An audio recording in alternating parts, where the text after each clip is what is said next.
안녕하세요. 아이살입니다. 마인드 컨트롤러가 거의 이제 최종 버전까지 왔어요. 그래서 조금씩 이제 수정을 하면서 바꿔보고 있는데요. 먼저 MDF로 제작했던 이 합판 부분을 아크릴로 제작을 한번 해봤어요. 그래서 아크릴로 제작을 해서 좀 더 투명성 있게 한번 해봤는데요. MDF는 여기 이물질 같은 것들이 뭔가 떨어졌을 때 청소하기나 이런 것들이 좀 까다로워서 아크릴로 한번 제작을 해본 상태고요. 그리고 이제 좀 미끌린 부분이 있어서 좀 이 부분을 고무발로 해서 네 군데를 세워줄 그럴 생각을 하고 있어요. 그리고 이제 가장 많이 바뀐 부분이 이런 짐벌 부분에 스틱 부분에 기능 팁들이 이렇게 추가가 됐어요. 그래서 지금 여기 보시면 이 뒤에 부분이 저 뒤에 목색 이 부품이 움직이는 걸 볼 수가 있죠. 그래서 이걸 위해서 계보를 굴릴 수도 있고 아니면 필프 페이퍼 같은 것들을 할당해서 좌우에 쓸 수가 있겠죠. 그래서 계보를 움직일 수 있게끔 해줬고요. 이쪽 버프는 마찬가지 펑키로 할당을 해놔서 이걸 한 상태에서 움직이면 계보가 움직인다든지 빠른 동작을 할 수 있게끔 그렇게 연동을 해놨어요. 그리고 이거는 지금 현재 LED가 이렇게 켜지게끔 해놓은 상태고요. 그렇게 해서 4개의 키를 추가했고 추가적으로 2개의 키를 더 추가할 수 있게끔 디자인을 현재 해놓은 상태입니다. 그리고 가장 고민이 됐던 게 이런 부분의 내구성은 뭐 두께를 늘리고 안에 철심을 박으면서 해결이 됐지만 가장 큰 고민이었던 게 이제 스프링 관련된 게 좀 많이 고민이었거든요. 그런데 이제 그 스프링을 최종적으로 마무리를 했어요.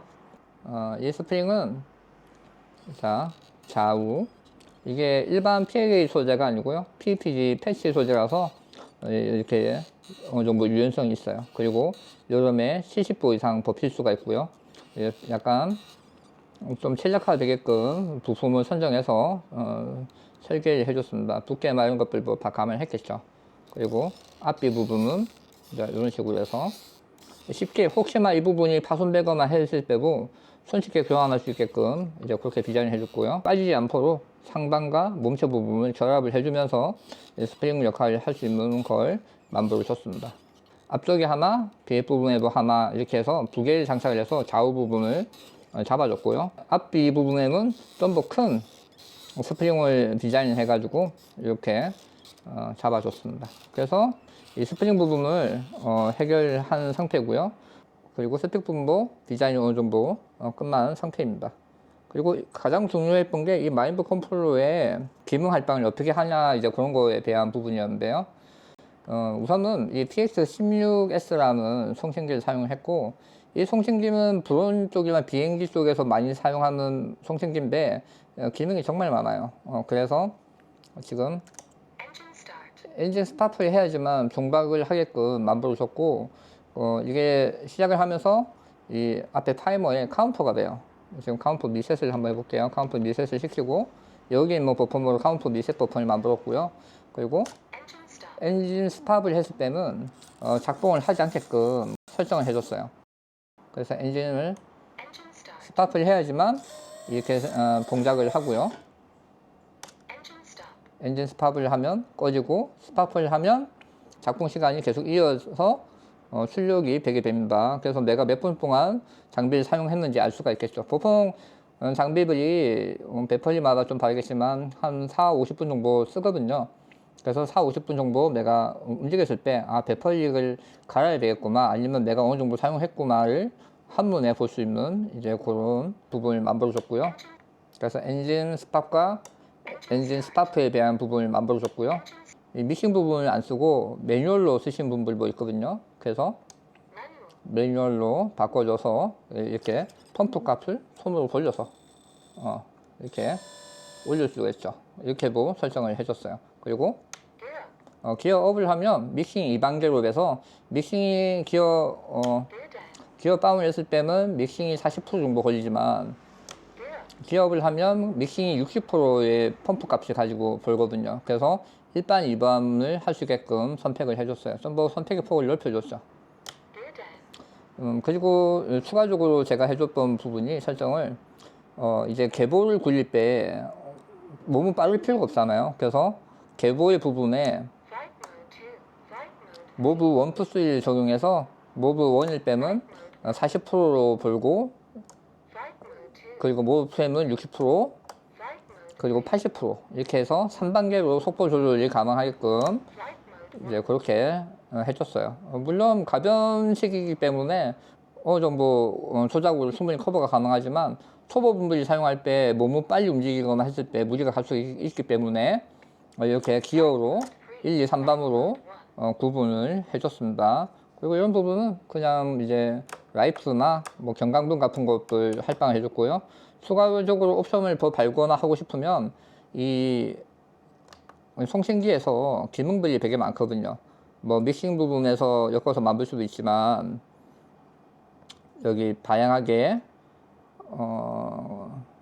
로직 스위치 부분을 건드리셔가지고 여러가지 조합을 해주시면 좀 더 다양한 기능들을 구현을 할 수가 있어요. 그래서 이런 부분 한번 공부해 보시면 좋을 것 같고, 그리고 이제 음성 같은 경우에는 이제 이 부분과 같이 연결되거든요. 스페셜 펑션이라고 되어 있는데 이 부분에 방금 전에 미싱을 했던 부분이라든지 이런 부분을 같이 연동을 시켜서 사운드를 나오게끔 할 수가 있어요. 그래서 엔진 스타트나 엔진 스탑 이런 것도 다 여기에 다 연결되어 있죠. 지금 활성화되어 있는 부분이 이렇게 노란색으로 표시가 되고 있어요. 그래서 이것도 좀 송신기에 비해서 좀 공부를 해보시면 재밌는 기능을 좀 많이 구현할 수 있지 않을까 이제 그렇게 생각이 됩니다.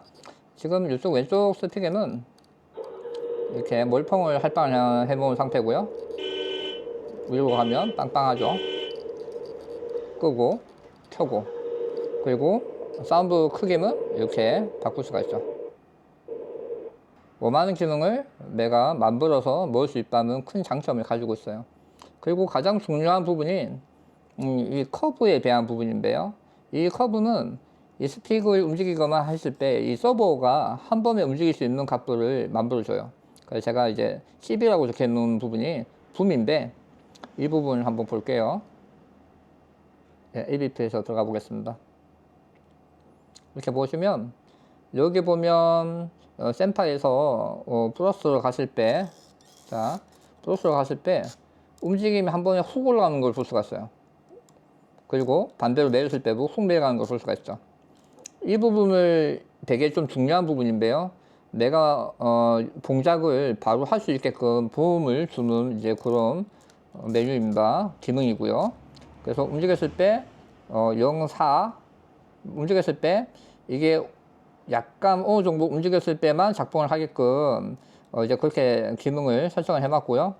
그래서 5의 값을 넘어가게 되면 이렇게 한 번에 바로 36, 37까지 올라가게끔 돼서 작동을 하게 되거든요. 이게 장점이 뭐냐면 보통 유압을 많이 하신 분들은 아시겠지만 초보 분들은 잘 모르실 수가 있거든요. 제가 미싱을 켜고 한번 보여드릴게요. 이 분 부분이 제가 살짝만 움직여도 이렇게 움직이는 걸 볼 수가 있어요. 원래 보통의 유압 장비들은 한참 이렇게 움직여야지만 움직여지거든요. 그런데 살짝만 움직여도 움직여지는 걸 볼 수가 있어요. 이제 그런 부분이 이 커브라는 메뉴 때문에 가능한 거거든요. 커브라는 기능 때문에 가능한 건데 이제 이런 부분이 굴착기에서는 좀 되게 중요한 부분이에요. 유압에서는. 팔라딘 EV 같은 경우에는 작년 10월 달에 펌웨어가 업데이트가 되면서 배브존이라는 메뉴가 생겼거든요. 이제 그걸 통해서 이런 기능을 비슷하게 구현을 할 수가 있어요. 이런 기능을 할 수 있는 송신기들이 팔라딘, 그리고 팬범 XE, 팬범 시리즈들, 그리고 그나마 저렴한 웨비오 마스파의 TX16S 정보 쓰시면 이런 기능이 구현이 가능합니다. 아마 TX12도 가능할 것 같은데 제가 그건 사용을 안 해봐서 잘 모르겠네요. 이렇게 해서 마인드 컨트롤러와 TX16의 조합을 만들어 놨고요. 세팅을 하기 힘드신 분들은 저희가 세팅도 하고 있으니까요. 문의 주시면 답변을 드리도록 하겠습니다.